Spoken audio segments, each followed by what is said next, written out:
When it comes to parenting, there's always a ton of Christian recipes out there. But the one thing about the recipes that we tend to forget is they're usually put out there by somebody who really has struggled in their marriage or really struggled with their kids, and then they found a way to kind of put the pieces together, and sometimes they haven't even found a way to put the pieces together, and then they share with you their recipe. One of the things I always like to encourage people to do is what I call check the fruit, not the watering schedule. Because at the end of the day, there is no power in the man-made recipes. There's sometimes wisdom in them, but there's no power in them. And what we always want to be checking, especially for instance with our kids and even with our marriage, is how's it going? So if right now your marriage and right now your kids are going in a direction that you're really pleased with and you think God is pleased with, then don't make any changes, no matter what book you just read or what sermon you just heard.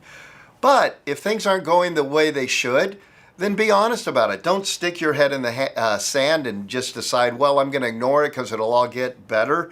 Don't deny the reality that is in front of you. If things aren't going well, then it's time to Google watering schedule. And then it's time to figure out what the fertilizing schedule is and to follow a recipe. In my own life, Nancy and I, we always thought we had a great marriage till we went to the marriage seminar. We always thought we were doing a pretty good job with our kids till we read the book on parenting. I'm so glad that early on someone taught us not to get caught up in everybody else's checklist, but to make sure we were looking on the goals that God had put before us, both in our marriage and with our kids. And we were spot on with those goals to keep doing what we were doing.